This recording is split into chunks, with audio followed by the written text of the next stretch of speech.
বন্ধুরা, প্রতিদিনের মতো আমরা আজকেও ফিরে এসেছি লক্ষ্মী কুটিরের রান্নাঘরের পক্ষ থেকে।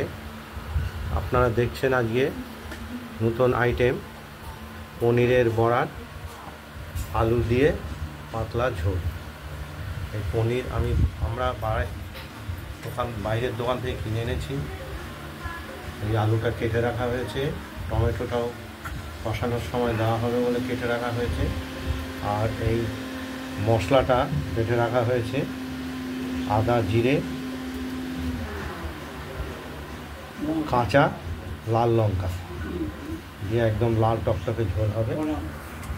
আর এটা এখন আমরা তরকারিটা তৈরি করতে যাচ্ছি। কড়াইতে তেল দিয়ে রেখেছি,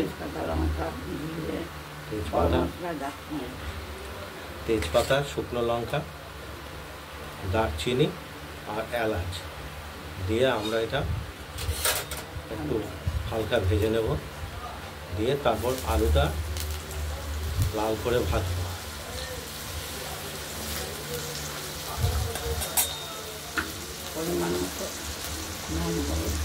এটা আমাদের যে তরকারিটা তৈরি হচ্ছে, এটা মোটামুটি 3 জনের মতো করবে।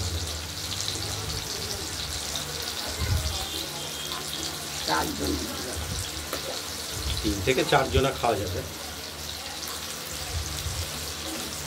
হলুদও দিয়ে দিলাম প্রয়োজন মতো, নুন দিয়ে দিলাম,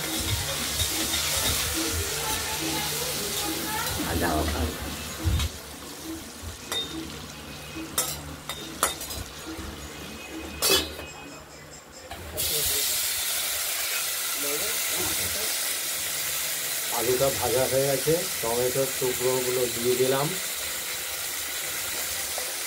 এবার মশলাটা দিয়ে দেবো কষানোর জন্য। এখানে পরিমাণ মতো হলুদ দিয়ে দিলাম, মশলা দিয়ে দিলাম,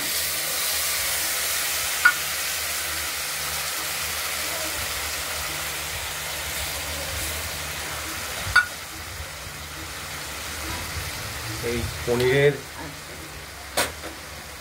বড়ার ঝোল খুব সুন্দর খেতে।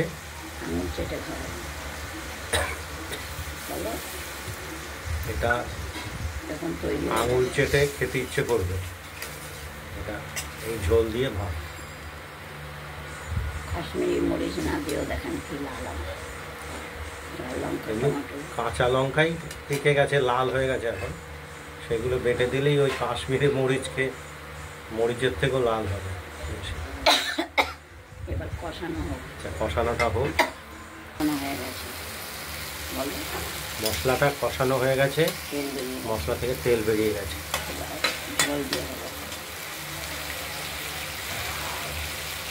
এরপর আমরা জল দিয়ে দেবো, একটু বেশি দেবো। পনিরের বড়ার ঝোলে টানে এবং এই বড়াগুলো রসের মতো একদম পান্তুয়ার মতো খেতে লাগে। একটু পরে দেবো, আলুটা সেদ্ধ হোক, মানে এগুলো পরে দেবো। আর এই পনিরের বড়াটা একটু পরে দেবো। ঝোলটা একটু গরম হয়ে আসলেই দেবো। বড়াগুলো ঝোলের মধ্যে দিয়ে দিলাম। এবার ঝোলটা একটু গরম হয়ে আসলেই আমরা নামিয়ে নেব এবং পনিরের বড়ার ঝোল রেডি। এবং এগুলো যখন একদম ঝোলটা টেনে নেবে, বড়া একদম টুসটুসে হবে, রসগোল্লার মতো, রসগোল্লা কিংবা পান্তুয়ার মতো খেতেও খুব সুন্দর লাগে। আপনারা বাড়িতে ট্রাই করে দেখবেন,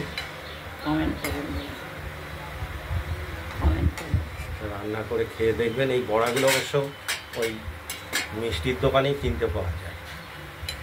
বাড়িতে তো এত তেল দিয়ে বড়া ভাজা সম্ভব না, হাফ কড়াই তেল দিতে হবে। আপনারা ট্রাই করে খেয়ে দেখবেন, দিয়ে আমাদের একটা কমেন্টস করবেন কেমন হয়েছে।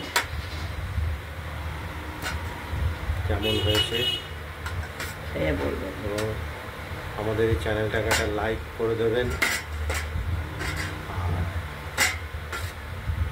নিত্য নতুন রান্নার আপডেট পেতে চ্যানেলটাকে সাবস্ক্রাইব করে রাখবেন।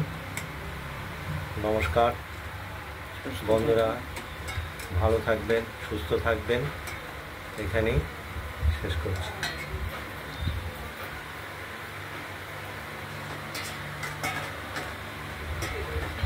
নমস্কার। হয়ে গেছে,